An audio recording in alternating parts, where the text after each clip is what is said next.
children, let us understand the treatment of accumulated profits and losses at the time of retirement. Retirement के time पे जितने भी इकट्ठे हुए, accumulated मतलब इकट्ठे हुए जितने भी प्रॉफिट्स या लॉस होते हैं वो पुराने पार्टनर्स में उनके ओल्ड प्रॉफिट शेयरिंग रेशियो में ही डिवाइड करने कंपलसरी होते हैं. This has to be kept in mind while doing the question.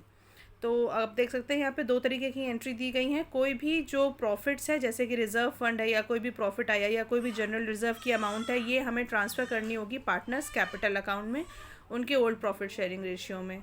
और पैरेलली अगर कोई भी ऐसी अमाउंट है जो कि लॉस की है, जो डेफर्ड रेवेन्यू है या कोई भी ऐसा लॉस है, वो भी हमें पार्टनर्स कैपिटल अकाउंट में ट्रांसफ़र करना होगा in their old profit sharing ratio. Let us see one question. A, B, C and D were partners sharing profits in the ratio of 1:2:3:4. यानी कि 1/10, 2/10, 3/10 and 4/10. D retired and his share was acquired by A and B equally. इसका मतलब A और B ने ही D का share 4/10 acquire कर लिया. C के शेयर में कोई भी चेंज नहीं आया है. Goodwill was valued at 3 years purchase of average profits of last 4 years which were 40,000. 40,000 average profit था 4 ईयर्स का और इसका वैल्यूएशन हमें 3 ईयर्स पे करना है. तो फर्म की गुडविल हमारी बन जाएगी 40,000 इंटू 3 विच इज़ 1,20,000. अब 1,20,000 फर्म की गुडविल है. इसमें डी का शेयर कितना होगा? 1,20,000 multiplied by 4/10. Further in the question, information is given for general reserve. General reserve showed a balance of 1,30,000. General reserve का जो बैलेंस शीट में बैलेंस आ रहा है 1,30,000 का है. तो डी के रिटायरमेंट पे ये जनरल रिजर्व की अमाउंट हमारी कहाँ पे ट्रांसफ़र हो जाएगी? पार्टनर्स के कैपिटल अकाउंट में उनके ओल्ड प्रॉफिट शेयरिंग रेशियो में. डी की कैपिटल 3 लाख थी at the time of his retirement. तो अब हमें जनरल नेसेसरी एंट्री पास करनी है. तो उसके लिए सबसे पहले हमें ये समझना ज़रूरी है कि हमें ट्रीटमेंट किस किस चीज़ करना है. सबसे पहले गुडविल जैसे मैंने आपको बताया 40,000 इंटू 3 करेंगे तो 1,20,000 जाएगा, जिसमें डी का शेयर निकालेंगे तो 1,20,000 इंटू डी का शेयर था 4/10.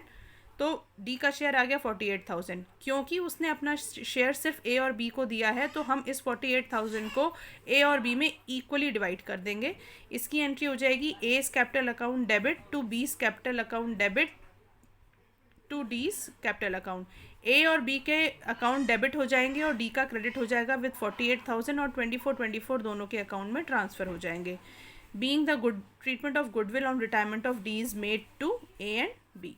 इसके अलावा जैसे मैंने आपको बताया एक्यूमुलेटेड हमारा यहाँ पे रिजर्व था, जनरल रिजर्व 1,30,000 का.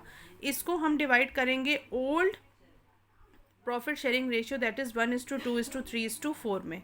तो ये 1,30,000 का जो शेयरिंग है वो 1:2:3:4 में हमने डिवाइड कर दिया, जनरल रिजर्व को डिस्ट्रीब्यूट कर दिया.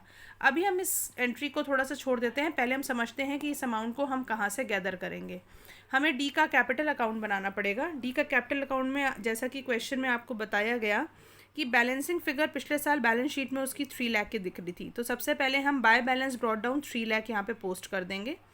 इसके अलावा ए और बी का प्रीमियम जो डी की तरफ से गया, यहाँ पे गुडविल का 24,000 वो डालेंगे. जनरल रिजर्व की अमाउंट जो उसको रिटायरमेंट पे मिली 52,000 की वो पोस्ट करेंगे.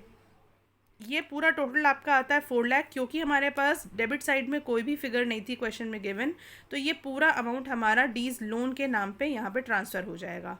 याद रखिए आपको लोन अकाउंट सेपरेटली नहीं बनाना है, सिर्फ कैपिटल अकाउंट में इसको रिफ्लेक्ट करना है. और यही डी लोन अकाउंट की एक एंट्री हम सिंपल एंट्री जनरल में पास कर देंगे. D's capital account debit to D's loan account with amount 4 lakh.